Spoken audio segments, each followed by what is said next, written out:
Welcome to Heart with Keisha B, the podcast that focuses on the journey of grief, healing, and overcoming unforeseen circumstances. Whether you're dealing with loss or life challenges, this is a podcast that you don't want to miss. I am your host, Keisha B.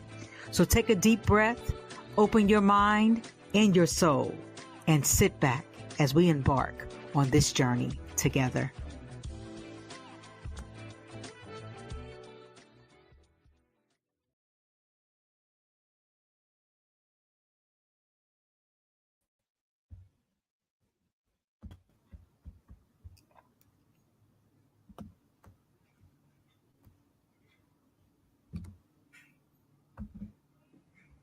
Hello, everyone. Welcome to another week of a bonus episode of Heart to Heart with Keisha B. As you all know, I will not start this podcast. I'm going to go ahead and do my call of action while I have appeared upon your screen today. So if you are a returning guest, if you are a new guest, you know my call of action is this. I must see between 10 to 15 people here in this live today before I start. So you already know I'm going to say, call somebody. Text somebody, scream to the other room, whatever you got to do. Let's get this podcast going today. So again, we need about 10 to 15 people in the room before we will get started. So again, if you are a returning guest or a new guest, I'm depending upon you to bring some people in this room today, because as always, it's going to be a time for inspiration, uplifting, and a moment of reflection and sharing. So Julie, we're getting some people in the room, but this is how we do it here on Heart to Heart with Keisha B. We want to make sure that we are impacting people today. So you want to do your call of action out to your people? I've already done my call of action out to mine. Yeah, that's why you keep seeing my head ducking down. I'm sitting here. I'm shooting out messages on Facebook as we speak. So Get on in here, okay? The room does not need to be empty. Fill the room, okay? Fill the room. We are live. So if you're not in this space, I don't know where you are, right? Because it's something we've been doing for at least 2 months now, where we've been having live bonus episodes. And I'm here to tell you that not only has it impacted the audience, but it also have left me on many days when I leave here inspired and uplifted. So I know that if it's doing this to me, I can only imagine what it's doing to those who are watching near and far. And I see people are coming into the room, Julie. So whoever it is, I'm not trying to whoever is in the room right now, I want you to go ahead and let me do this challenge again. Call somebody, text somebody, scream to the other room, whatever you got to do. Let's get some people in this room. And I see someone say, "I'm here, best friend. I'm here." Hey, best friend. Look, and see, that's a friend, because I just sent it to her DMs and she popped up. She showed up for me. Yeah. So while we're waiting to get people in the room, let me go ahead and share what Heart to Heart is. Heart to Heart with Keisha B is a podcast that focuses on healing, grief, and overcoming unforeseen circumstances. And I'm here to tell you, if you're here to be comfortable, you may be in the wrong room.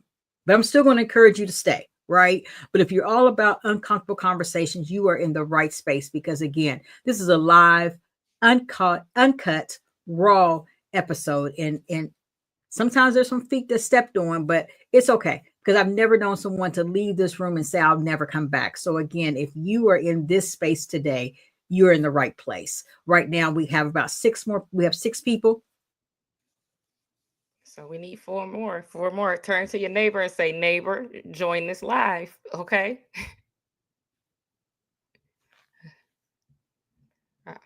Did we go? Julie, how you doing? I'm doing good. I feel good. Today is a really good day. That's good. Good.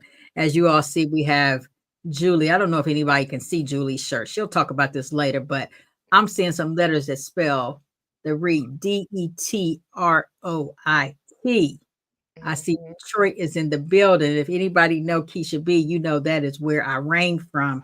I live in West Virginia, been in West Virginia the majority of my life, but had it not been for Detroit, I don't think I would be here on this podcast talking about why this subject is so important to me. So we got some people coming into the room. So let me go ahead and share with everyone that currently today we are streaming live on Facebook. We are on LinkedIn. We're also on YouTube. And then after the conclusion of the episode, you will always be able to find my episodes on Spotify, Apple, Pandora, or iHeartRadio. And so as we are starting to get into this episode, I want to go ahead and welcome Julie. Julie, again, reigns from Detroit, Michigan. If anybody know, again, you know that Keisha B is from Detroit. So this is like a homegirl to me. For my West Virginia folks, don't kill me, don't hate me. I claim West Virginia, but again, my roots lie in Detroit, Michigan. And so when I had the opportunity to meet Julie, I think about a year, almost 2 years ago, it was like we knew each other, right? I had an opportunity to be on her podcast. I think maybe one of the first few podcasts I had ever been on, but I did not feel uncomfortable because she made sure that the environment was something that when you were there, you felt comfortable. When you left, you felt the sense of relief. And so I also want to contribute to our connection to the D. So Julie, how you doing? You doing all right? I'm doing good. I'm doing real good. That's Today good. has been a beautiful day. Okay. So I'm full and I've been looking forward to this. Yes, yes, yes. And so as we prepare for Heart to Heart with Keisha B, I want to go ahead and do one more call of action. Call somebody, text somebody, scream to the other room, whatever it is you have to do. We're about to start Heart to Heart with Keisha B. So in front of me, I have Julie DeMar. Julie DeMar, again, comes from Detroit, Michigan. Julie DeMar is not only a mother, she's a wife. She's a podcaster. She's an author. She is the podcast. She hosts the podcast the selective hearing show. Excuse me, I don't want to get it wrong, right? The selective hearing show. As we know, again, we are live. So there may be a few little hiccups here and there, but hey, this is real. So before I continue to talk, I'm gonna go ahead and turn it over to Julie for you to tell us a little bit about you and why you are here today on Heart to Heart with Keisha B. Okay. Well, I'm here first of all because, like Lakeisha said, we have been very fortunate to build a rapport with one another. So I, love all of my guests and appreciate all my guests who come on my show and share their stories. But there's another level added to it when you maintain that relationship after the show ends. And I've been able to come to Keisha. She's been able to come to me. And we've helped each other through some things. She shared this vision with me, which people don't have to share their ideas. And she trusted me enough to share this idea with me and then bring me in on the process of bringing it to life. So I really, first I'm gonna leave it right there. Like, thank you, Keisha. I really enjoyed the fact that me and you had an opportunity to establish a relationship and build the rapport that we had. And I'm here Thank you for because that. I'm here because I'm just like everybody else. I have a story. And like everybody else, I felt like when I was living out the worst parts of my story, that I was the only one. And that no one understood what I was going through. No one could relate to me and help me with what I was going through. Nobody else was facing these circumstances but me. But what I've come to learn as I've been going through my process is that's absolutely not true. Right. And I found a braveness in that to step out and share these things with people. So no one has to feel like me. No one has to feel alone. No one has to feel like I got to walk through all this by myself. There are other people out there that understand and that can give you the support. And I say that because somebody took my hand and gave it to me. Yeah. So let me go ahead and tell everyone what Heart to Heart with Keisha B is going to be about today. Today, we're talking about living grief, healing from trauma, and letting go of toxic ties. Once again, I'm here to tell you, this is not a podcast that we're going to talk about comfortable conversations. Somebody's feelings are going to be hurt, right? And it's okay because all of our feelings have been hurt in some situations. That's why we're here, right? And so I'm here to say, if your feelings are hurt, don't run, right? Take this moment to reflect. Take this moment to repair relationships that maybe you have broken or that someone has broken with you, right? And so again, as we begin to dove into the conversation of what is living grief, I want to reassure my audience of this. You are more than welcome to engage in this conversation within your own personal space. If you wish to put comments into the chat, please feel free to do so. If you wish to be added as a guest onto this particular episode, please send me a link. Please reach out to me at this time, and I'll be able to add you throughout the episode as well. I can send you a private link. But at this time, Julie, I'm gonna go ahead and turn it over to you to talk about the reasons that living grief is so impactful and so important in your life, and how it's had an impact on your life. Okay. So first I want to start with defining living grief, because some people may hear that and be like, well, what are you talking about? Often when we think about grief, we think about the passing of someone in our life. Mm-hmm. And so we think about that person passed away. We, whatever our traditions are, we buried them, and then we go through the process of grieving that person not physically being here with us anymore. But living grief is those same emotions, those same feelings, but for people that are still walking around, people that you can still look to in your phone, and their number is still there, their text messages are still there, you can still reach out to them, you may run into them at the store. And we don't often acknowledge that that is a real part of life. And so that's one part. And the next part is the grief that we feel when we are going through transitions, or as my pastor put today, transformations.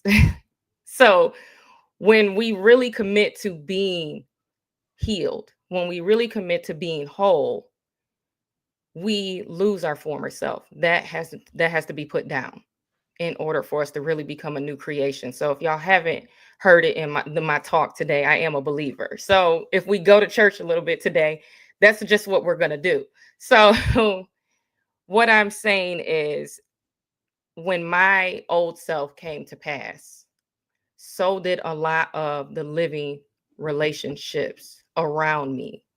And there was a part of me that didn't know what that was. I knew that feeling because I had these same feelings for people that we've actually put in the ground.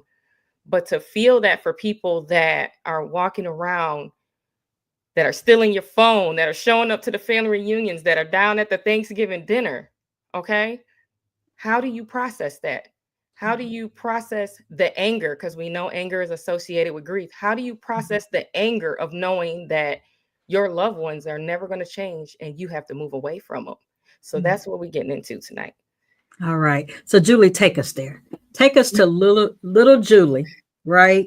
Growing up in the inner cities of Detroit. And boy, don't I know what that was like for me in the 80s. So take us there. Take us to, what did your life look like, and who are you, and how it has impacted who you are, how it shaped you and who you are. Okay. Hold on. I want to clean this up because I don't want anybody from Detroit getting mad. Okay, Keisha. Okay. Hold on. We're going to rewind it a little bit. So I am from Metro Detroit. I'm going to make it clear so everybody know. So I was born in the country, a little country town called Adrian. And then I moved to Ann Arbor. So I just want to let y'all know, but my husband's from Detroit. I live outside of Detroit. And, I ran the streets of Detroit because when you live in the suburbs, that's where you go. So, but I'm not from Detroit. Let me just make sure that they know, even though, Michigan made, I just want them to know for a fact, because they'll get on here and they'll be like, what side you from Detroit? So, what side you from, what all that. Hey, wait. It's funny that you say that, Julie, because I remember meeting one of my sorority sisters years ago, and she was like, where are you from? And I was like, Detroit. She was like, what part? I was like, Highland Park. And she stopped me. She's like, don't ever tell nobody that again, because you're not from Detroit. I said, it is what it is. I'm going to tell you I'm from Detroit. So I get it. But I'm going to go ahead and yield to you, Julie. Go ahead and give us a little bit of insight on who you are. Yeah, my husband's from Detroit. If you ask him, he's going to say West Side. West Side. He can let you know where. So what we're getting into is little Julie. And little Julie experienced physical abuse, verbal abuse, sexual abuse, and all of the things that came with that, the isolation, depression. I attempted suicide my freshman year in high school, and just going around and nobody ever saying, but why? Mm-hmm. And I just had this conversation recently because y'all can probably see I'm small, but I used to be so scrappy. And people always was like, oh, she's trying to be tough or she's trying to be hard. But I was mad. Mhm. I was hurting. I was angry. And the only way that came out was to fight. I was being fought, talked bad about, all these Mhm. things, So that is how I resolved conflict. And in doing that, I developed this reputation. She's fast. She's bad. She's always fighting. She's always cussing. She's always doing all the things. And everybody was always so quick to jump on me and say bad things about me. Never one person in my life, no one ever said, but why? Mhm. Those Why? are small words, but very powerful words. hmm Because there's always a why. And it took later into my 30s for someone to say, but why? Mhm. And for when that happened, me to be like, I'm carrying this, I'm carrying that, I'm doing this. They did that, they did that. Because, in the beginning, it looks real like your fault. Mhm. You know, it looks real like, well, my dad did this, my mom did that. Everybody in my community did this. They said this about me at school. They talked about me this way. It's never me yet, me getting in the ring with me. But it was very much little Julie being verbally abused, being sexually abused, being physically abused. No one ever advocating for me. Mhm. No one ever asking me, are you okay? No one ever trying to figure out why. And in that, the fighting, I think I talked to you about that. I was like, the fighting, like, and we kind of was like, yeah, I feel you. I understand that. Mhm. The getting out in the streets, getting into harmful relationships, getting into the club life, getting into all the excessive drinking, getting into all the things that did not serve me. And that's what led me to one question. And you've heard me say it a few times when I got with my life coach. And she asked me, why? Why are you angry? Why are you mean? Why are you saying the things that you say to yourself? And that started to unravel so much. It Mhm. just started shedding like, well, I'm angry because that's all I ever knew. Right. I'm projecting because that's all I ever knew. Mhm. I'm hurting other people because that's all I ever knew. Mhm. So now what are we going to do to change that? And then that's kind of how my journey, that's where the shift started, just with questions. Tell you the Right. most powerful questions that anybody ever asked me or why, who are you? And so what you going to do about it? Yeah. Because none of them are there anymore. They're not in control. They're not a part of your story anymore. So what are you going to do? And So let that's me when I ask you a started question, shifting. Julie. When you heard that, what did that do to you? Like emotionally, because that's a tough question, right? Like, what are you going to do? Because now it sounds to me someone was trying to give you control when you never really had control because someone else took that away from you. So how did you even process that inability of having control or trying to gain control for yourself? I didn't I didn't know what to do. Hmm. I didn't believe that I could be in control. I didn't believe that I deserved control. Because when you're beat down like that, and like there's a huge component to my story that I want to highlight because I grew up in a situation where my family had the great ability to present well. And I feel moved to say this right now because there may be people that listen, because a lot of our stories, especially for people like me that came from suburban areas, people look at you like, you got it. You got two parents. You got a nice house. You got a nice car. Hmm. What you mean you're not going through nothing? And the ability to present well kept me from being well for a very long time.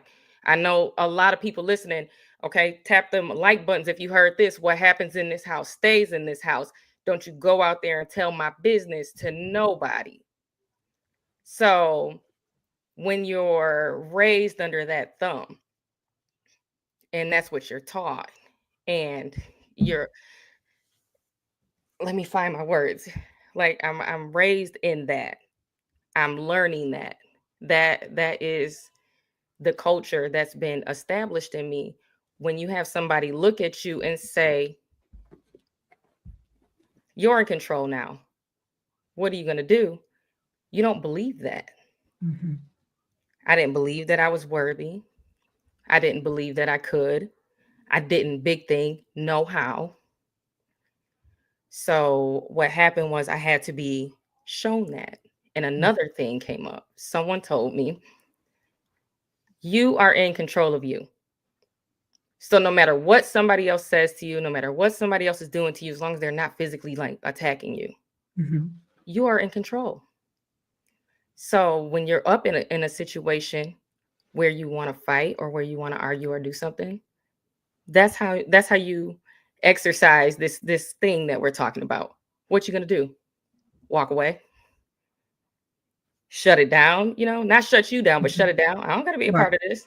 Right. And going about your business, or are you going to give them the power and the control that you're used to and engage and be out here arguing and fighting again? Mm-hmm. And I was like, whoa, I can do that? I can? Okay. Let's try it. Now, it took a few tries. People got cussed out along the way. They did. But I got there, I got there, and I'm still in the process of getting there, of making sure. There's still times where I get upset and like that, oh, little, and I'm like, girl, if you knew, pray for you though. let me walk it off. But yeah. Now, how long did it take you? Because here's the thing, healing and gaining control after you've lost it for so long or never really feel like you had it can take time, right? How long did that shift of your mindset take for you to say, maybe I can, right? Like maybe I can trust this person who's sitting in front of me who doesn't know me, but this is what they do for a living, right? They've heard situations as such. They've guided people in such ways. How long did it take you before you finally gained the confidence to believe I can take small steps to gain my confidence back or to gain control back in my life? I want to say within the past year or so. Mm-hmm. Because I've been actively so throughout my life, I've been have therapy and things like that. But I've been committed to the journey for the past 6, almost 7 years. So the shift for me came when I became a parent. Because I had this long list of, I'm not doing that. I'm not doing this. I'm going to be better than that. My kids will never, you will never. And what the big thing when we're making up these lists of what we're not going to do is, if we don't know how to do better, that's exactly what we're going to do. We're going to repackage it, put a new bow on it, and hand it to our kids. So the start is, I had to get help. I had to get some real help with all of it. And I got parenting books, talked to parenting coaches, learned about child development, and I had to really understand, like, when my kids are doing certain things, remove myself from it. They're not bad. I had to turn down that narrator that was like, because I was told I was bad. So many kids are. Everything I'm doing, I'm bad. I'm getting a whooping for it. I'm getting punished for it. So it's easy to insert that negative narrator in there when your kid is doing something and you to revert back to what happened, my conditioning, and be like, what you doing? Sit down. I'm gonna whoop your butt. All that. I didn't want to be that mom. Right. So that was the start. And there were some bumps with my oldest at first because I was still very much in active trauma, trying to come out. But that was another turning point for me. Was I became a mom and I knew I wanted to do better. I knew I never wanted my kids to be like running out the door as soon as they got grown and never looking back. And the realest thing my coach said to me when I told her like I was going to write my story, she was like, girl, she was like, and that's why it's important that we really stay on the journey. Because she was like, I don't know what I would do. I would not want to wake up one day and find out that my kids wrote a book about me. Right. And like, we laughed about it, but it was real. I was like, how would I feel if my kids woke up one day and wrote a book about how I ruined their life? or how I affected their life or impacted them in such a negative way, Mm-hmm. I had to step in the mirror and say, okay, Julie, get it together. And how do we get it together? Julie, I applaud you for that because oftentimes, and I know this being a parent myself have who had trauma embedded within my life, right? That sometimes people only know to parent the way that they were parents. If they don't have anything to shift them from that mindset, right? Like we all say, oh, we don't want to be like this person. We don't want to be like that person. But if we don't know any different, sometimes we'll see those behaviors creep in. So I applaud you for being able to say, you know what, I don't want the pattern to recycle, but I don't know how to change it for myself. So I'm going to need somebody else to come in to help guide me, to help coach me on what I need to do to make sure this cycle stops. Because far too often, we all know what generational curses look like. We all know what generational cycles and dysfunction look like. And here's the reality, but step on your toe. We all got something in our closet. We all have been raised a certain type of way, good, bad, ugly, or indifferent. And I think you hit a key point. Oftentimes, people that live in the white picket fence, whatever the statistics is, I guess it's still the same, 2 dogs, kids, and mother and father. We often think those homes are the best. And sometimes they're just as dysfunctional as a one parent home, right? So again, oftentimes we tend to do exactly what we've been brought up around, right? And so again, I applaud you for being able to recognize I need to change this cycle before someone else end up just like Julie. And do you have boys or girls? I have boys. Okay. I have 2 boys. And I didn't want to raise angry men. Like, I know what it's like to be an angry woman and what that looks like in the path that I was on for a while.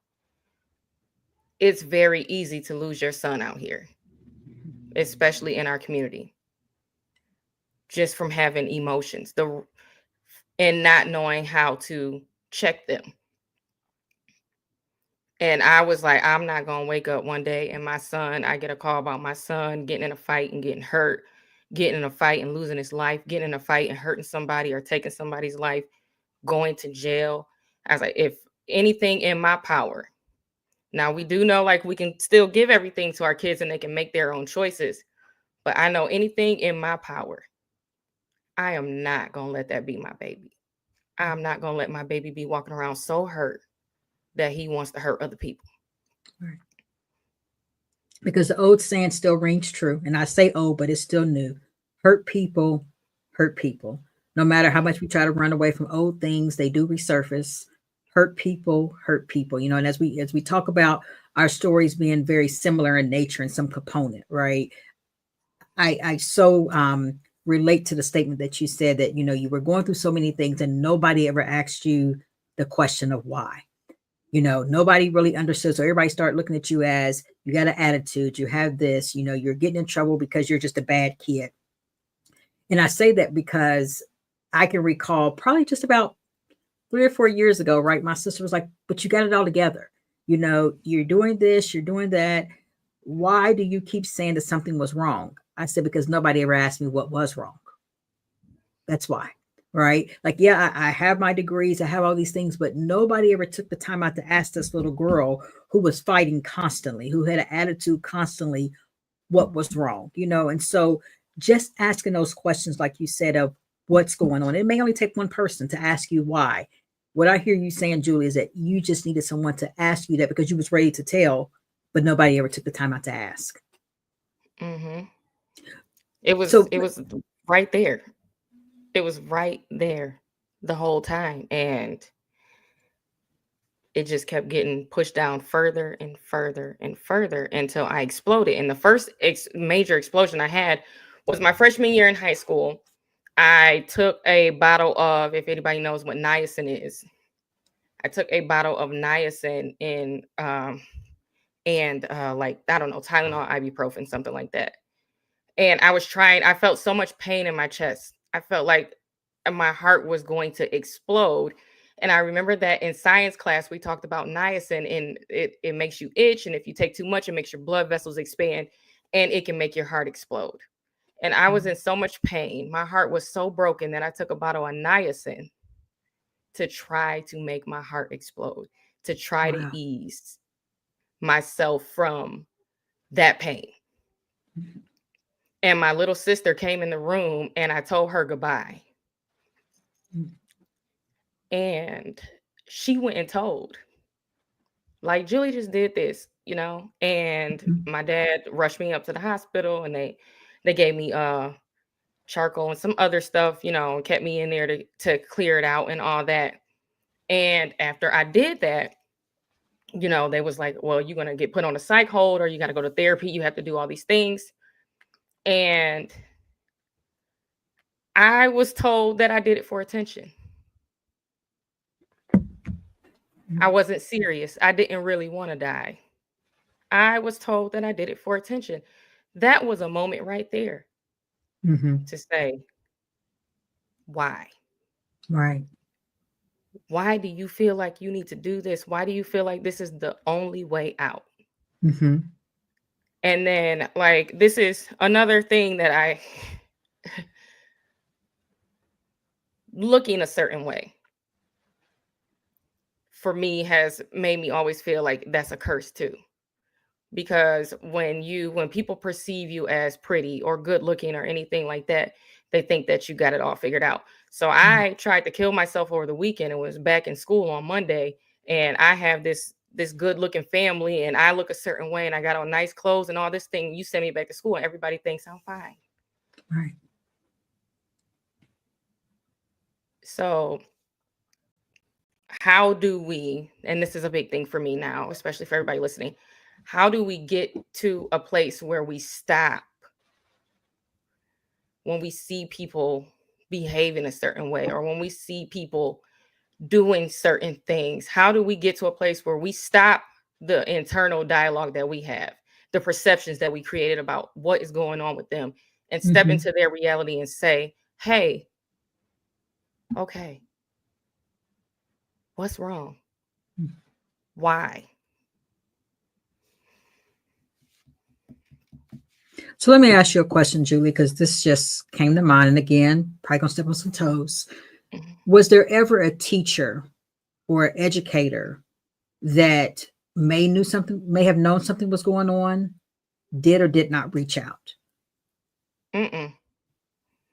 I can't, and it's crazy because I just gave my book to my son's teacher after school on Friday. And I wrote a note in there and I told her, I never had an opportunity to have a great teacher or a favorite teacher as a child. But I said, God gave me you as an adult, and I love you more than you would ever know. Wow. But there was just so many people, and I think it's easy to do. We get caught up in our own stuff. We get caught up in our perceptions. We get caught up in life be lifing, and you know what we think is going on, and it's just easy to overlook people going through things. It's easy to overlook or judge or write that little girl off as fast or angry or a bad attitude. You know, she thinks she knows everything. It's real easy to do those things. But none of that is what's really going on. And if we just stop and say, hey, why are you acting like this? Why are you angry? Why are you sad? Why you feel like you need to fight? Why you feel like that's the answer right now? I guarantee you we're going to get to the bottom of something that's much deeper. And that's sort of where I was going with that question, is because oftentimes we know that there are kids in the school system that may misbehave or may exhibit some of the same behaviors in what you're saying, right? And again, I know teachers have a lot of responsibility, more than just teaching. Sometimes I know their classrooms are filled to capacity. You know, funding may be an issue. So I understand all of those things, right? And so I don't want to dismiss the great work that some of our and many of our educators are doing. But I say this to say, sometimes when there's a little Julie, a little Keisha, a little Michael in your classroom, and they're exhibiting behaviors that someone may classify as being bad, or he or she may be defiant, it may be a reason. And that's what I'm hearing Julie say. It may be a reason. No, they may not initially tell you. Yes, they may have an attitude. But let me say this. Many times when one feels they don't have anyone to talk to, it becomes a lack of trust, right? They have trust issues. So initially, that child may not tell you this is what's going on, but it's about being consistent. It's about Mm-hmm. showing up. It's about showing that child that even though I see that you don't want to be bothered, I'm going to still show up for you. I'm going to still make sure that you know I'm here for you, even when you may have not thought. Because eventually, what I hear you say, Julie, is this: eventually that child will break. Eventually that child will open up because you stayed consistent in that child's life. You didn't send them to the office. You didn't suspend them, right? You made sure that you recognize, I see something's wrong. Could it be a disturbance in class? Absolutely so. But understand that there's a likelihood that there's a Julie sitting in your classroom. Mm-hmm. So if we Yeah. have any educators right now listening, I ask you tomorrow when you go into your classroom and you recognize that kid that you keep having issues with, that you may think about the fact that he or she may be a Julie and they may just need you to keep showing up and being consistent. Again, I'm not telling you allow this child to disrupt your class. I understand, but there may be a reason. And that's what I hear our guest today say, that only if someone would have asked her what was going on, she may have not ended up in a psych ward just trying to have, a sense of relief, hoping that at that point somebody was going to ask her what was wrong. Mm-hmm. Yeah. Yeah. So So Julie, we as can we talk. go ahead. So we can talk about how that little girl turns into a young adult and then into a woman who says no more. I'm not carrying it anymore. But the thing that we don't address when we say, I'm not carrying it no more, I'm not doing it no more, I'm not fighting anymore, not in that way. I'm a fight now. Like, I'll pray for you. That's my fight. Mhm. I'll love on you. That's my fight. I'll make sure you have the resources you need to get on your path and start your journey. But like running around with my fist balled up, running around Right. cussing folks out and all that, no. But how we get to the point where when we get to the point where we say that's enough, I'm putting this down, the harsh reality that for some of us, what comes with that, because I didn't know that I lived in dysfunction. I didn't know that I had a toxic family structure, that I had toxic friends, that I was in unhealthy dysfunctional relationships until I knew. So it was like, so then what do you do? It was Mhm. almost like I was walking through a fog and then it cleared up. And I was like, uh-oh, now what we supposed to do with this? And Right. the real pain, the real struggles that come with that. So if you guys want to go there, we can go there right now. Let's go there. Let's go there. Take us there when your life began to shift, right? The cycle of carrying all the trauma with you and having an impact on your life. Circle us into how you have evolved when you was able to look at yourself and recognize that as you may not have control of things that may have occurred, you now have control of what you're going to allow to control you and how you're going to move in your life. Okay. So I'm gonna share with you guys. You see, my hat says selective hearing on it. So this is all an intricate part in everything that happened with me. So what happened was the pandemic. That was the first thing. So I became a mom for the first time in 2018, and I said, I'm not gonna be that kind of mom. I'm not doing that. I'm gonna not my kids not. I had a long list. Okay, like they not going here. They can't be around this family member. They can't do this. They can't do that.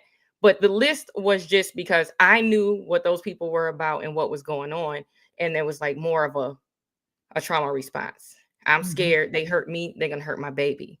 There was no healing in that. It was just I was building this little brick wall around me and my family as a precaution. I was trying to keep everybody safe. So the pandemic hits and I lost my job. I'm at home. I'm pregnant for the second time. And I was thrust into this space of I don't have anything to distract me. I don't have anything to keep me busy. I don't have anything to take me away from and numb me from my realities and the things that I had just pushed down and built a wall around to keep us safe. Right. So I was like, I got to do something. I'm going to create this show.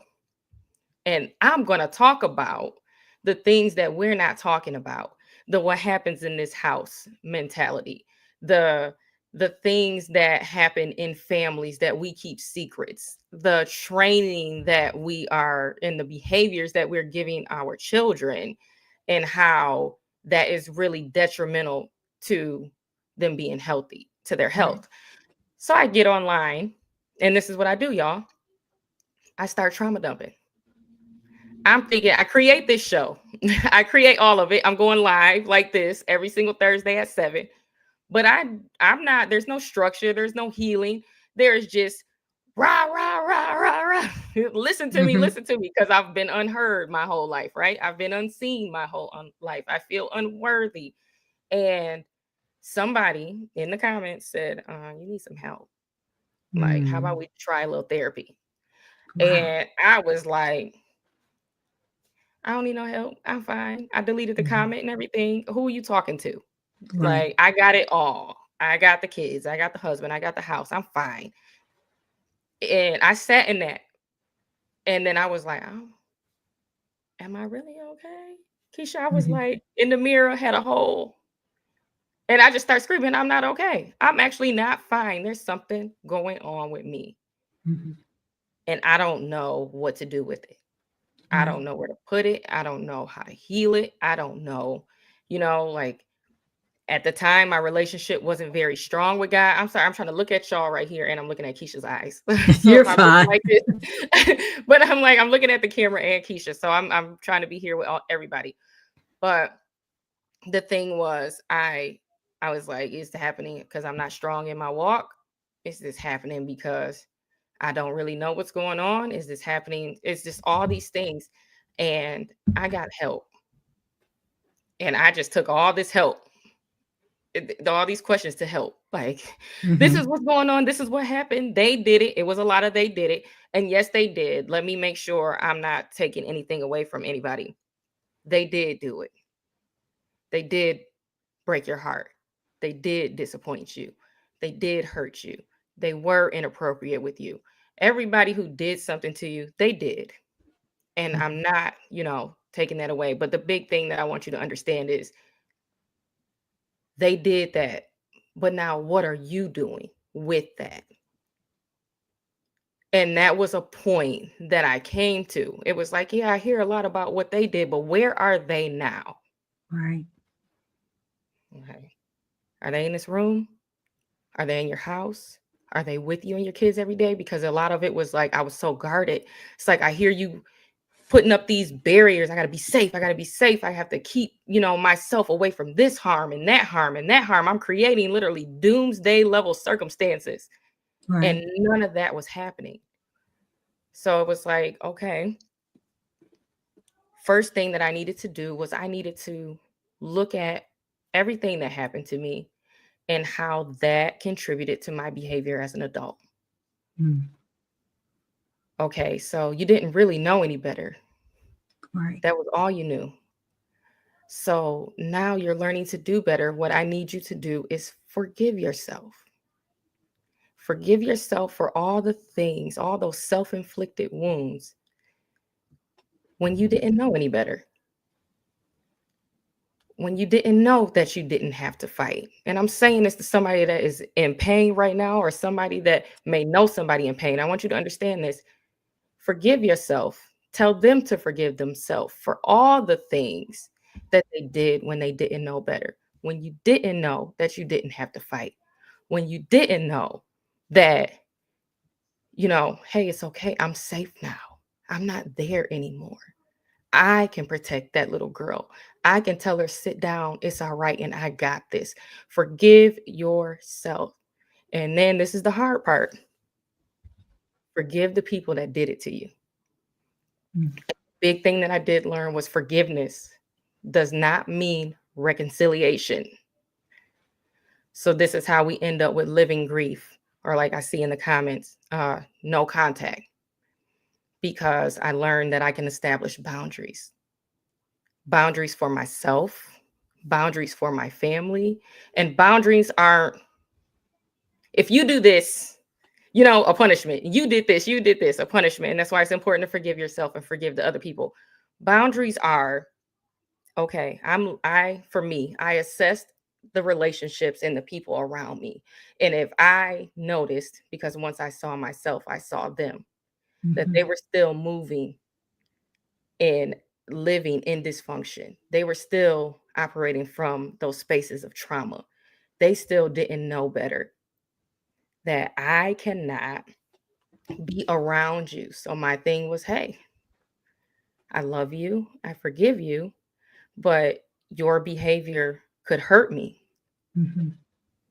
We'll end up in a situation where maybe it's cool for a little while because you still capable of putting on that mask. So you may be like, okay, well, Julie, she don't play that now. So I'll act right until I can't. And then we'll get a cycle where I cut you off. Then you'll come back around, you'll act right for a little bit till you can't. Then I got to cut you off.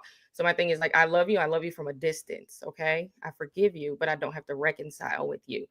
But there's another part to this, is the acknowledgement of the pain that comes with that. Because we don't want to not be a part of our families. Right. Who doesn't want to still be in those friendships? There was real love there, probably, even in all the mud. You cared about these people, So that's where it's like, acknowledge that and really grieve that. Go through the steps of grief that they give to grievers and read them and identify where you are. And it may not be in order, but identify where you are in those stages, because giving up family, giving up friends, giving up community for the benefit of your mental health, your emotional safety, your well-being, and your consistency and sustaining yourself on these journeys, it does take you really, really understanding this and going through it, walking through it, not around it. Somebody just told me that earlier too, this weekend when we were having conversations. Don't walk around it. The storm wasn't meant for us to go around. We're supposed to go through it. So walk through it. Yeah. I say that often to people, Julie, when, you hear people often, sometimes I think people just don't know what to say, right? They'll be like, you're still going through this, get over it. Right now, I tell people all the time, that is the most inconsistent, the most hurtful thing that you can say to an individual. So when you talk about, walking through it, that's what I always tell people. You can walk through your journey, right? You can't get over the situation. You can't get over grief. You can't get over losing someone. You can't get over the trauma. But what you can do is walk through the pain that it has caused you, because again, the forgiveness is what's most important, like you say, for you and for forgiving the person that may have harmed you along the way. Yeah. I like that.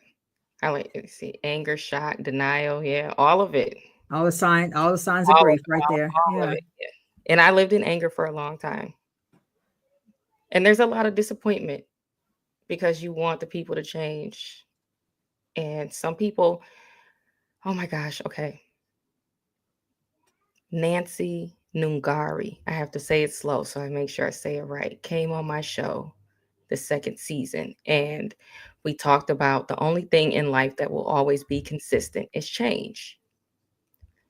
And she broke down people when you're in this process of changing and how it's a thing for them as well too, for you to take into consideration, because now you're becoming something that they're not familiar with and that they aren't used to, and you're reflecting to them that they're still willing to keep doing the same thing.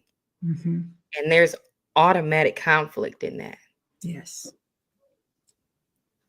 And it's like sometimes too, it's easy when we're on these journeys, we're so focused on getting rid of this baggage and becoming free, shedding this, shedding that, shedding this, that I was taught to learn. Well, I was taught to look at that other person too.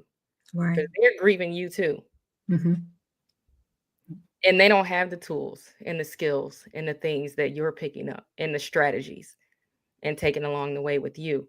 So that grief for them may even be a little more harsher than yours, because you know now to go get help and support, and they just stick what they're saying coping mechanisms. So that kind of hit me like, what? Because, you know, you looking at them like they still just over there cutting up. They over there acting silly and acting a mess. They don't care about nothing, but they do. So it gave me grace, the ability to have compassion and grace in all this and not be so harsh with me moving forward. Me saying, hey, I love you, but this isn't working anymore. Now, some people don't. Let me do this too. Let's be real, okay? This sounds real. Go ahead and be real. It sounds real woo-woo right now, Keisha. I got to be real. Some people just get cut off. I'm not saying nothing. Some people, you just got to walk off into the sunset and give them to God.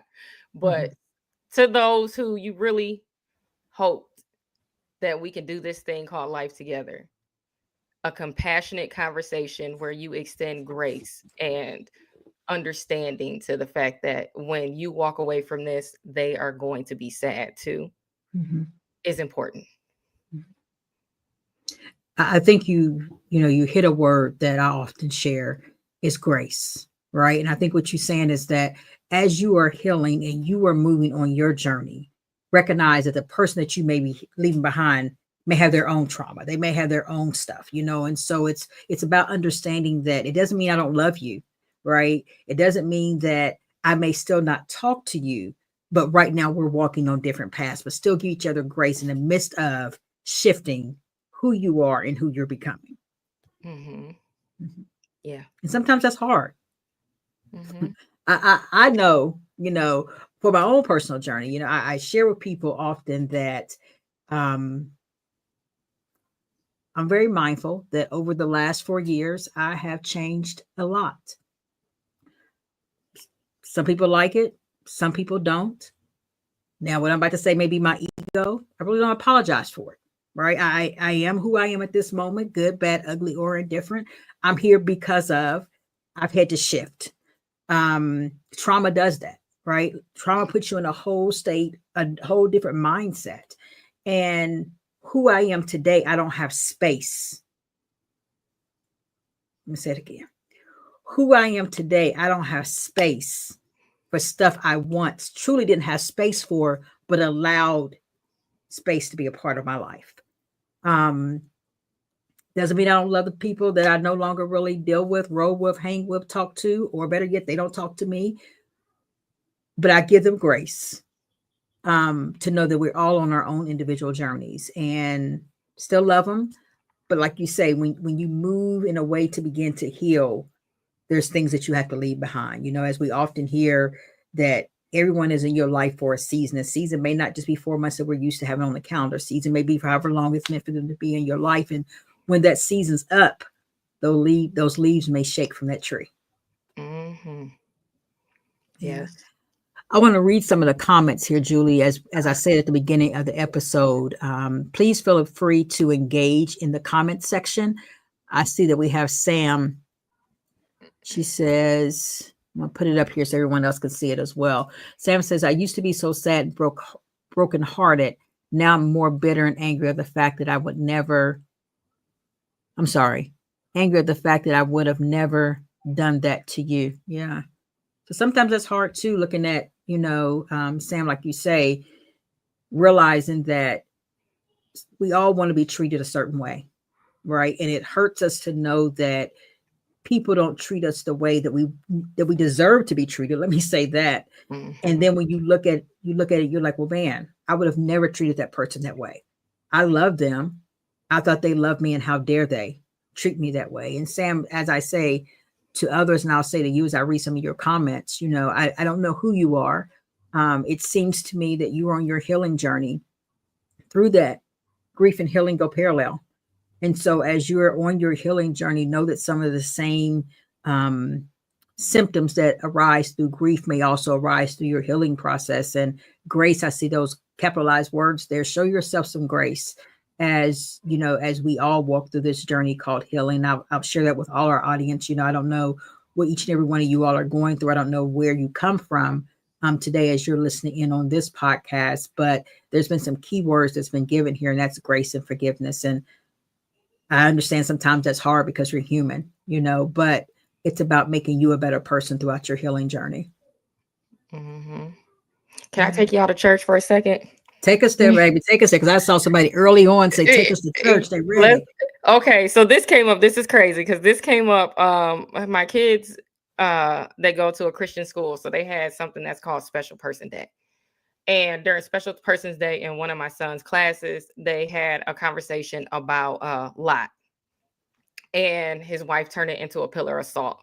And then I ended up doing a blog about it shortly after, because I was like, the story, regardless if you believe or not, but we going to church right now. Think about that story in the context of God said, I got everything for you. Go. Leave all that. Don't look back. I know you love the people there, right? You love everybody. You love everything. You have established community. You have established foundation. You have established all these things. And moving away from that is scary. But don't be afraid to move away from that. I'm telling you, I got you. Go.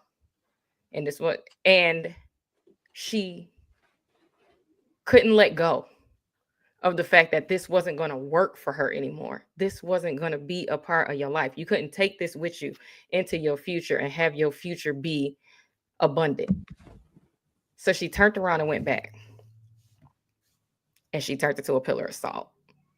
And I look at that when I look at these relationships, when I look at where I'm supposed to be now, living in a purpose, moving into things where I say I have no more tolerance for, like, to piggyback on what you're saying.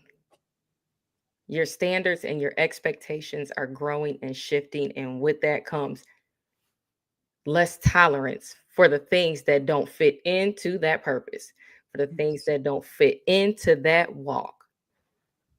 And if you were to look back, or if I were to look back right now, we're not going to turn it to a pillar of salt, but if we were to look back and reach back for any of that mess that was behind us and try to drag it with us out of love, out of honor, out of, oh my gosh, you were my bestie for 35 years and I just can't let you go right now. I got to hold on to you. I guarantee you're going to pull all that drama with you.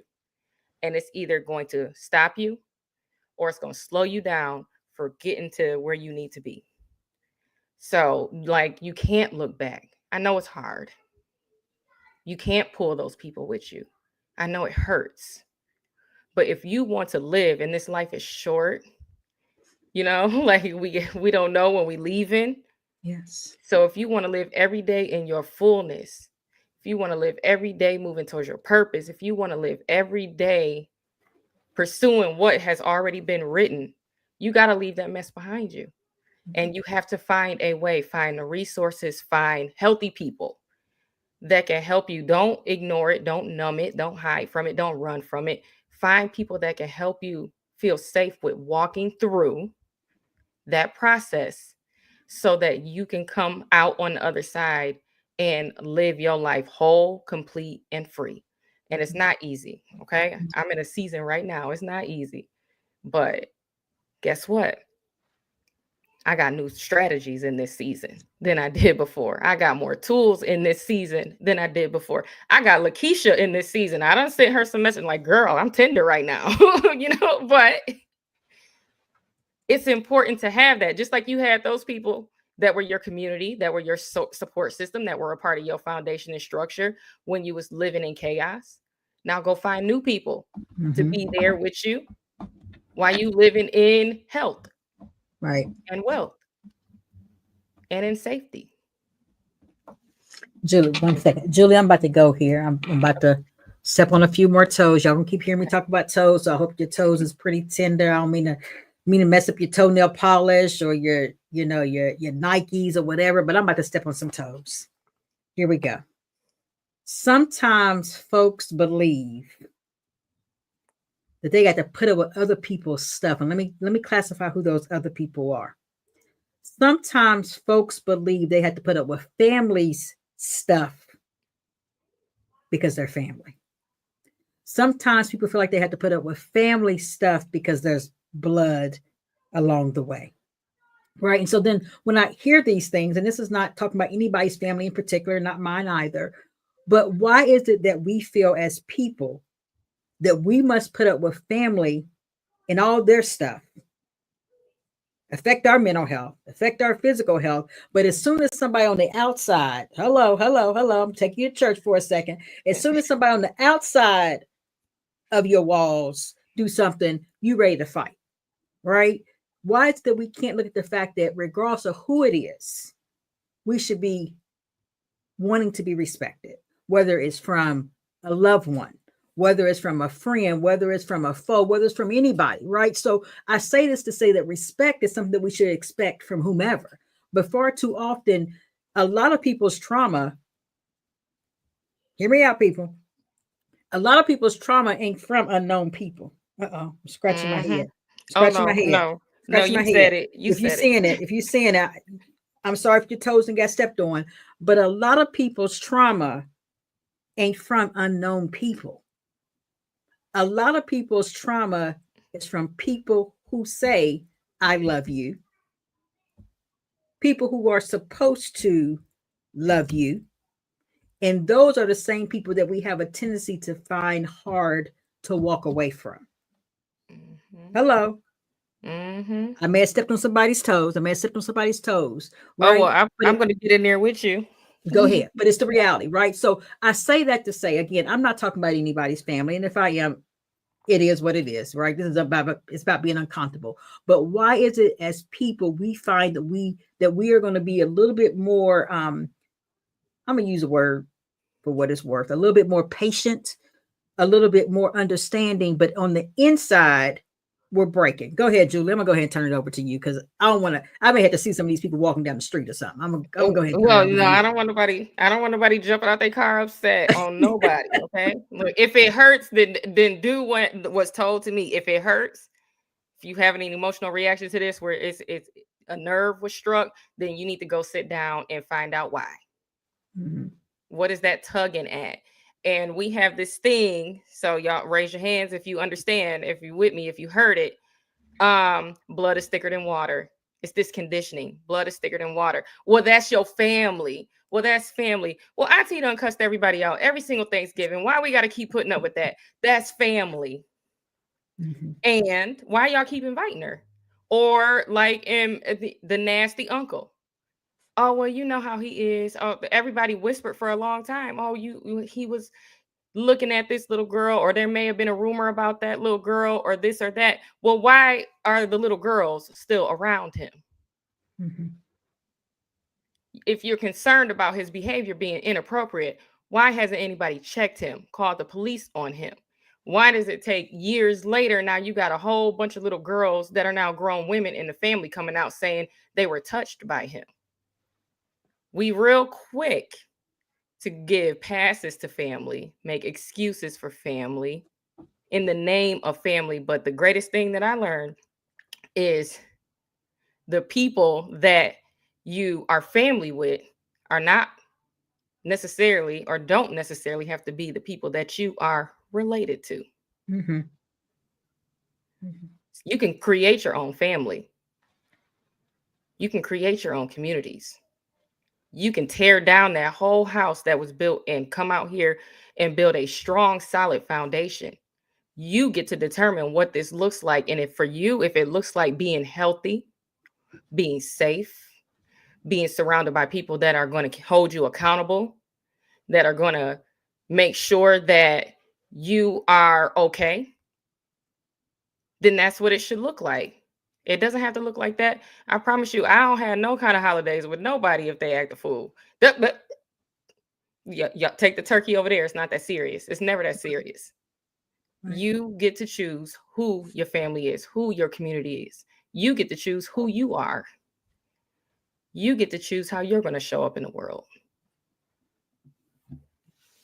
So that takes me to the comment that you said earlier today. I see Lynn said you get to choose, and see some other people saying boundaries. Mm-hmm. You made a comment earlier, and I'm sure some of our folks on here have heard this, and we may have even repeated it. What goes on in the home stays in the home. I'm scratching my head again, right? And this is why. Hear me out, folks. Hear me out. What happens if all the trauma is in the home? What happened if the uncle that you're talking about is visiting the home? What happens if the mama or the boyfriends or the watch these fingers now, the uncles, I don't know if I'm in the frame. The uncles that ain't really your uncles, it's really the mama's boyfriends, the mini boyfriends keep coming into the house. Why do we keep telling kids that what goes on in the house stay in the house when all the depression is happening within the house? Somebody may want to open up their door. Somebody may want to open up their door to realize this, that we have to stop telling our Black young children, because it's still happening, right? We have to stop telling our Black children, or any child for that matter, because I don't want anybody to say that I'm just looking at African American children, that what goes on in the home stays in the home, because it's not okay. It's not okay to silence that child behind four walls when they're going to school amongst other kids. And they got this educator thinking that this kid is just a bad kid. This kid is not a bad kid. This kid is dealing with some shit. Okay, I'm gonna take it there. I know Julie said on Sunday, we're on Sunday, but I'm gonna take it there because I'm just real. Right? This kid is dealing with some shit and you're telling this kid to keep it in the house. But then you want to fuss at your kid when he or she not making good grades. And hurt somebody else's feelings once again. Right? Because what that kid is going through is impacting their schoolwork. What that kid is going through is impacting their relationships with other people. What that kid is going through is affecting what their future may look like from a positive standpoint. So be careful when you tell your kids that what goes on in the home stays in the home. Because here's my challenge to you. Stop doing so much in the home. Hello, I'm going back to you now, Julie. On to you. Oh yeah, because your child's firsthand, I don't care what nobody says, because I know we like to point the finger. It's easy to always blame somebody else, but your child's firsthand education starts in the home. Mm-hmm. I remember when I got so mad one time with my mom. I got so mad, and like I told her, I said, I learned how to cheat, lie, steal, harm, and the list got longer and longer at home. I took that to the streets and applied it. I didn't get that from the streets. I didn't get that from raggedy friends, like she would say. I learned right here at home. And I took it to the streets, okay, and applied it. You gave me a onboarding kit to go out in the world and be crazy for a minute. And I did. So it's like you want to sit up here and come at me about how I'm being when I'm a reflection of you. Some of the realest things that I heard recently in a reel was like, if you want to know who you are, look in the mirror. If you want to know, no, it said, yeah, if you want to know what you look like, look in the mirror. If you want to know who you are, look at your kids. So true. That's a heart to heart right there. Mm-hmm. That's a heart to heart. So look at the kids. Go ahead, Julie. See how they acting. And then you want to run down to the school and tell the parents and everybody it's them. I mean, tell the school and everybody it's them and they're acting up. But it's really you acting up, and the kids are going to school mimicking your behavior. I said another Michigan lady, Leon King, says it becomes the elephant in the room that no one wants to uncover. Be vulnerable and talk about it. You're so right, Lynn. You're so right. We have to stop thinking that our homes don't have some issues. Mm-hmm. I'm not saying everybody has to know what your issues are.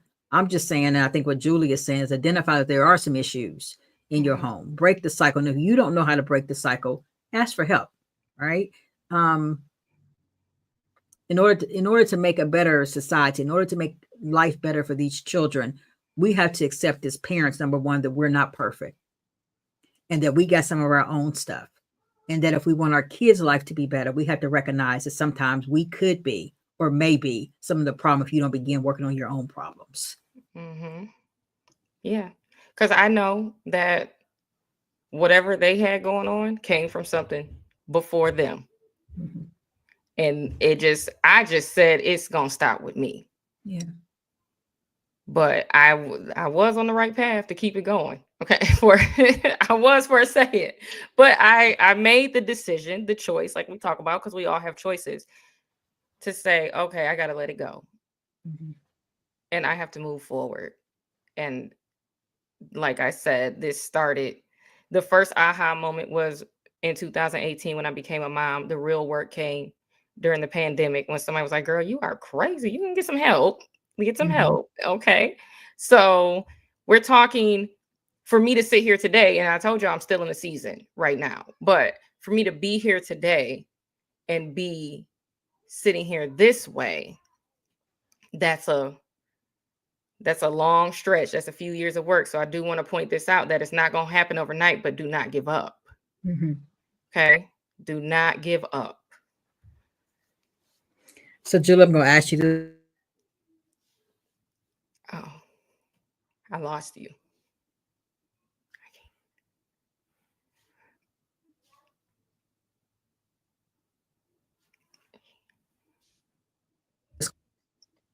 Hold I on. can hear you. Okay, I got you back. Okay. Okay. I'm sure somebody has said this. I'm going to go ahead and ask this question. How many times has someone has said now, you think you better than what we are? You think you better than us? Take us there. Mm-hmm. Whew. Okay. Yeah, that happens a lot. Like, there's so many jokes because I kind of I up leveled my spiritual journey, and I just dove right in to all things I found. So this is like, insert joke here, everybody. So I was a member at Bedside Baptist for a long time. And I found a very, very good church. And I say that because church hurt is a part of my story as well. So I found a very, very good church. I was scared to go to church. I watch online. I might visit, as a professional visitor, you invite me, I might come down there if I felt up to it. I'm gonna catch this service online, this one online, wherever, wherever I felt like going that day. And I went to a really good church for my birthday, and I never left. And I feel like the things that I was already going through, the steps I was taking, the things that I was praying about, the things that I was asking about, the things that I would journal about. Every time I walked through the church, another prayer was answered. Another resource popped up. Another friend popped up. Another, like, what made me, went up to altar call. I don't even really remember getting up. Like, the service was so good. I was in there and I was like, yeah. And they were like, do you want to rededicate your life? And I was like, yeah. Then the next thing you know, they was like, step out your aisle. And I don't remember stepping out. But then next thing you know, I was up there. I was praying. I was holding hands. And I was like, yeah. And then next Sunday I was there. And then they had a conference. And I attended the conference. And I just kept going. I kept going. And every time it was like a prayer was answered. A need was met. I started becoming a part of a community. And I feel like that kind of fast tracked things. Like, I did a 6-week class, and then I did a 4-week class. Now I'm in a 12-week class. Like, it's just been rolling. And I'm just like, you need that though. I like whatever it is for you. For me, is God. Like, but I was like, there's all these different components in what I feel like healing looks like for me. What I feel like growth looks like for me. And when I walked in there, that prayer was answered, that need was met, and I'm still going through the motions. But now it's like, oh, you a church girl now. Oh, you a church girl now? Oh, you still know how to twerk?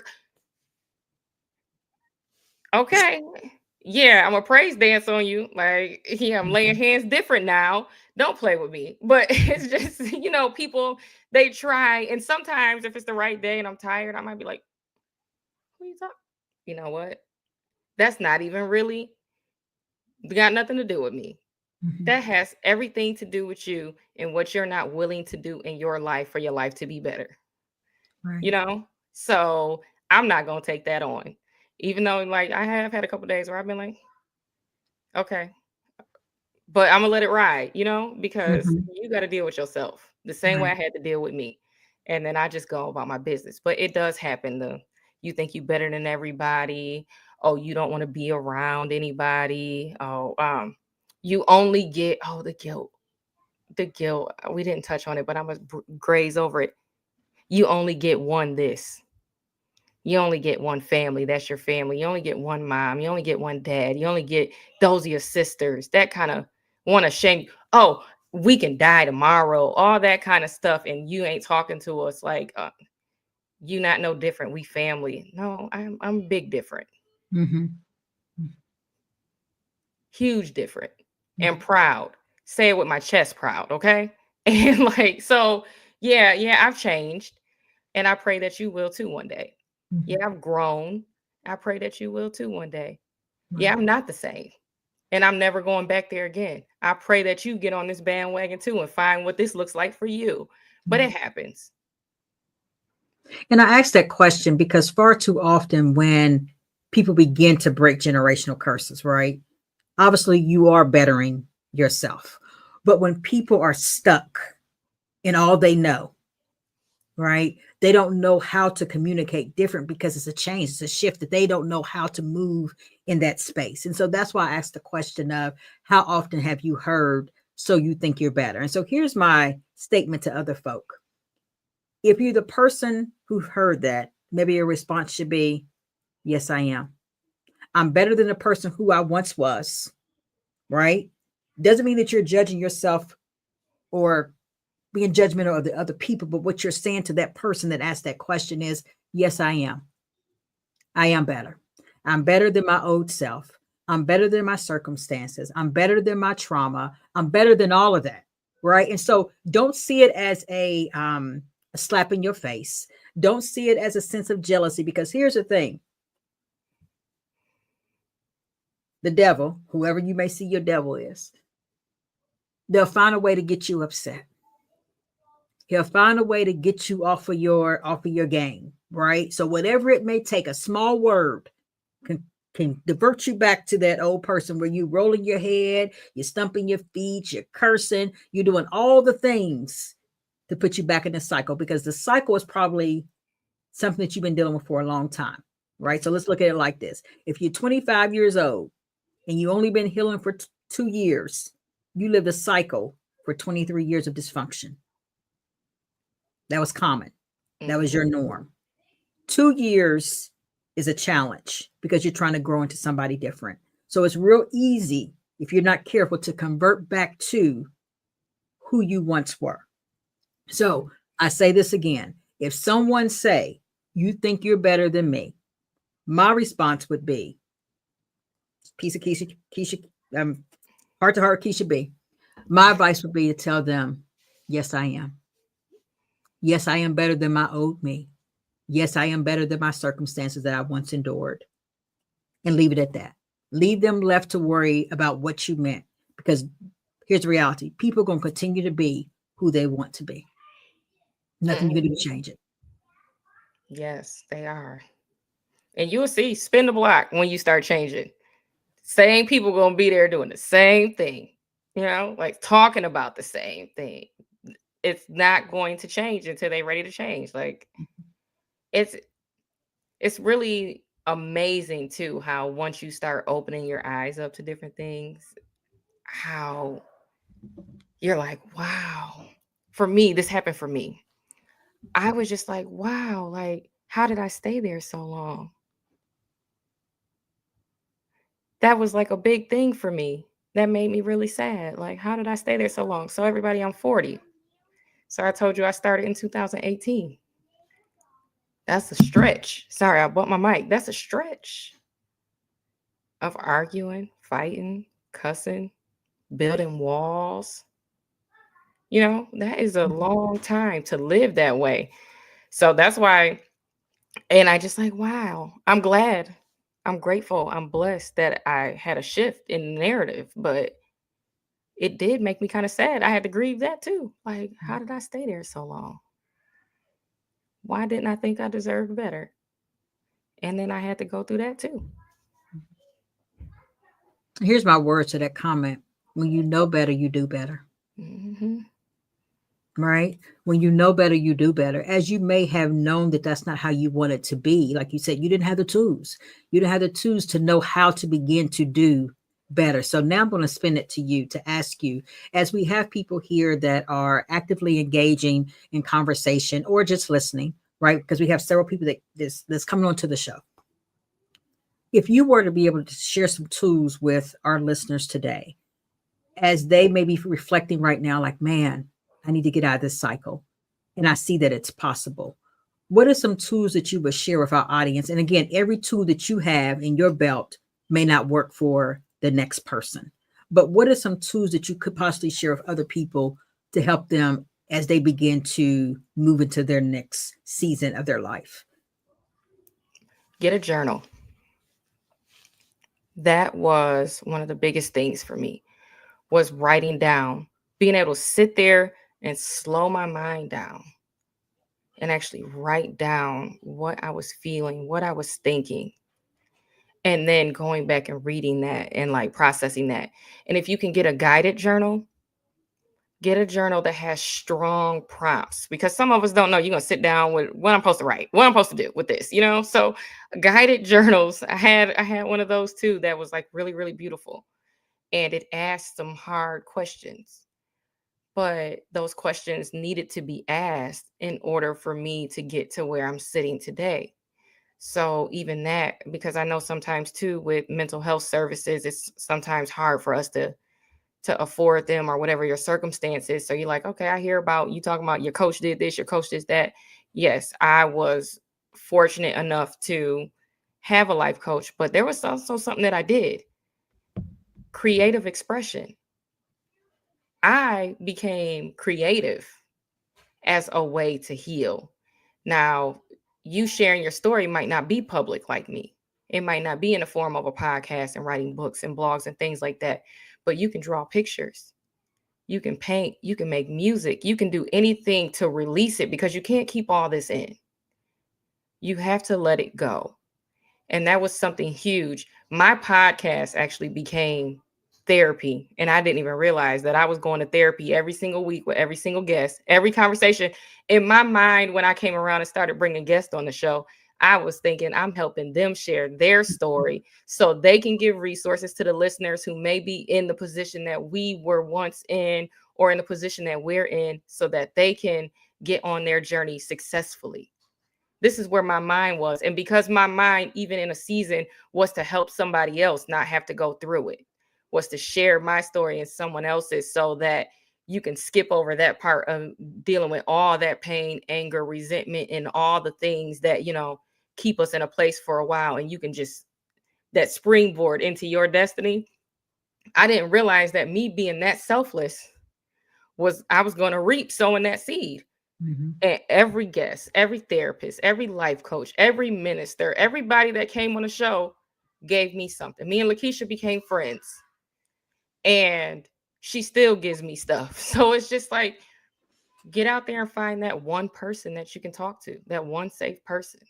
Might be somebody at your church, might be somebody that you remember from school. It might be a local person in your community, but get yourself a journal. Find a thing that you can do to make yourself release, if it's creatively, exercising, yoga, whatever, and find a safe person that you can start talking to that can help you develop some strategies to get you out. Julie, we have a question in the chat. I'm going to put it up here and then I'll read it out. Talena says, I have a question for Julie. How did you know when you found the correct church for you? I personally know a lot of people who have struggled with that. You know how people say, I encountered the Holy Spirit for the first time when I was 11 or I was 13. I don't know if you ever heard church people talk like this. And I used to be like, what you mean you encountered the Holy Spirit? What'd he do?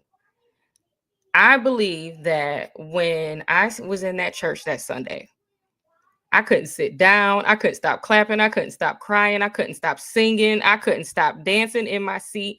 I was sitting down, literally, y'all, listen, the pastor was saying stuff, and I was like, period, to the point where the old lady next to me was like, amen. And I was like, period, amen. Like, don't kill my vibe up in here right now.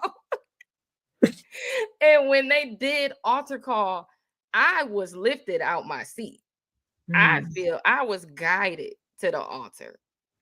I was up there. I was crying. I was praying. I repented. I said that prayer with my whole chest.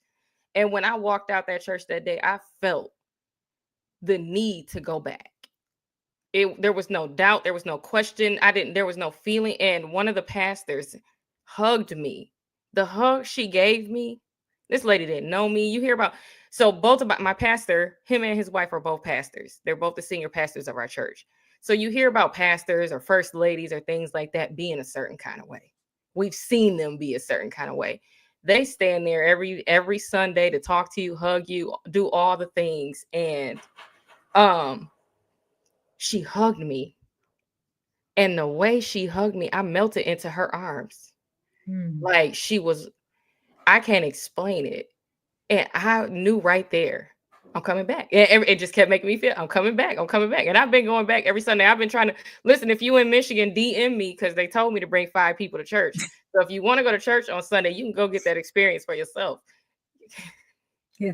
You know what, Julie, when you was talking about you went to church on your birthday, the first thing that came to my spirit was that it was a spiritual rebirth for you, right? On your birthday, you walked into the door, and what I hear you say is that your life shifted, right? You were in the place that was meant for you to be. And so, even before you began telling the whole aspect of what you experienced in that moment, as soon as you said, I went to church on my birthday, inside of me said that was your spiritual rebirth. And that's what it sounds like to me, even with you sharing what all you have encountered, the good things of being in the building. You know, as you say, you weren't lying in your bed as a bedside Baptist, I think is what you said. Yes, bedside Baptist. Okay. I had my phone ready, had my snacks, and that was it. Talena said that's where her husband is from and they need to come visit. I'm not sure. Is he from Detroit, Talena? We're going to take a little 2-second pause for a second while we wait on some communication in chat. As y'all know, I always take a little break. But again, if you are new to Heart to Heart with Keisha B, this is a podcast that deals with grief, healing, and overcoming unforeseen circumstances. A podcast that focuses on live, raw, uncut, but more importantly, uncomfortable conversations that allows for change. And so, again, if you are new to this podcast, we welcome you. We ask that you continue to support Heart to Heart with Keisha B, as you can find us on Facebook, LinkedIn, YouTube, Spotify, Apple, and Amazon. He's from Michigan specifically. I gotta Google where that Longington, his uncle is in Detroit, though. I want to, as we are getting closer to the end of this episode, still got a few more minutes, so don't leave out yet. I want to talk about something that when I asked Julie about, what tools do one use to help them become a better person. And I don't know, people know me personally, but my personal, I guess, profession is that I'm a therapist by trade. And one of the things I often talk about, and I had to do this for myself, when I went to get my master's degree, and this is funny, Julie, because you and I, we've talked about this before. When I went to go get my master's degree, I went with the assumption that I was going to go help somebody else. Hello. Okay. Little did I know in 2000, from 2000 to 2002, that this little girl was really going to go help herself. And I remember one class specifically, and it was this class. It was called Family Ties. So as we talk about family, and please understand, love my family. We have our discord, but at the end of the day, we are family. We love each other. And I remember my teacher saying, describe yourself and your family. And I had never thought about this before in any aspect other than, mom, dad, brother, sister, cousin, uncle, all these different, categories. And I remember saying to my teacher, I said, I feel like a jigsaw piece. And she looked at me because she's trying to figure out where I was going. If anybody know me, sometimes I go all around the block before I finally get to the final piece of the story. But I said, I feel like a jigsaw piece. I said, you get all these pieces on the table and you're getting to the end of the puzzle and you realize that there's a few pieces on the table that look like it fit. And you try to put that piece in that slot because it looked like it fit. And the more and more that you begin to push that piece in that slot, you realize that it doesn't fit. And it keeps bending. And it keeps bending. Even though it looks to be the same, it keeps bending. And so that's when I realized that even though one may be family, even though you may look alike, doesn't mean that you always are going to fit in situations and circumstances that does not align with who you are and who you desire to be. And so I share this with our listeners because I want to ask you something. What does your puzzle piece look like? Does your puzzle piece of that jigsaw puzzle fit in that puzzle? That's a question that only you can answer, right? Because that was a hard one for me, Julie. Like that was very hard for me to realize that oftentimes we as people, we try to push ourselves in spaces because we think we belong there. And the more and more we keep pushing ourselves in spaces, we realize that we keep getting hurt.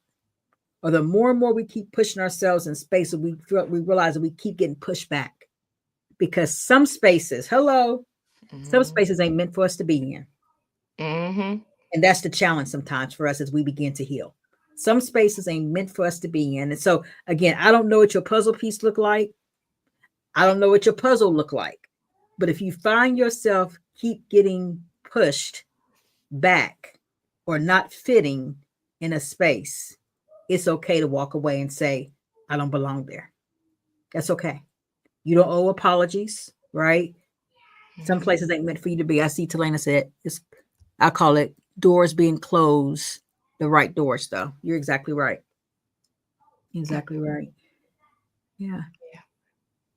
Julie, anything else you would like to share with our audience today? We have a lot of interaction in the chat. Yes, I thank you to everyone who participated tonight and who listened. Like I'm just grateful to be here, and I enjoyed the conversation. I could go all night, but I got to go upstairs and get the kids in the bed. Babies. Like I'll go get them in the bed and stuff like that. But I appreciated it, and thank you for so many different reasons, Keisha. Thank you.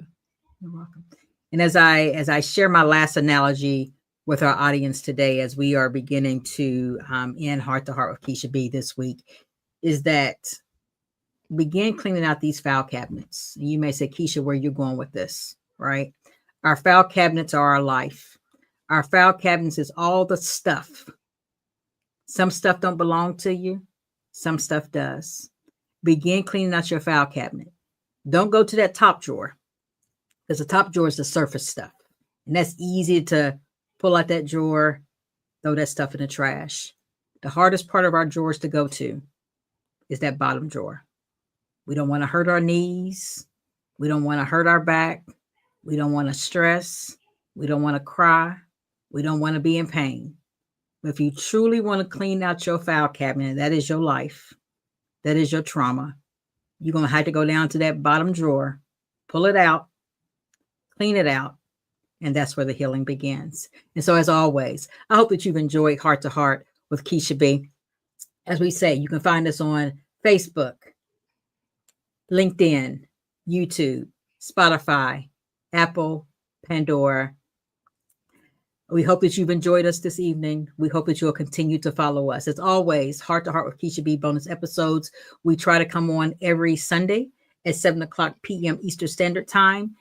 Most Wednesdays, if not all Wednesdays, we will also have episodes that drop as well. So continue to follow Heart to Heart with Keisha B. If there's an episode that you would like to see, please reach out to me on Facebook. You can find me at Lakeisha Barron Brown, or either you can come to my Heart to Heart with Keisha B page. If there's a guest that you would like to see, please have them reach out to me. Or if you're a guest yourself and you have a story that you feel will empower, impact, and inspire someone else, just make sure you understand it's okay that it's uncomfortable, because that is what Heart to Heart with Keisha B is about. So again, I hope that you have enjoyed this live week of Heart to Heart with Keisha B. We hope that you will continue to follow us as we continue our journey of healing, uplifting, and inspiring other people to change. Thank you. Thank you, everybody.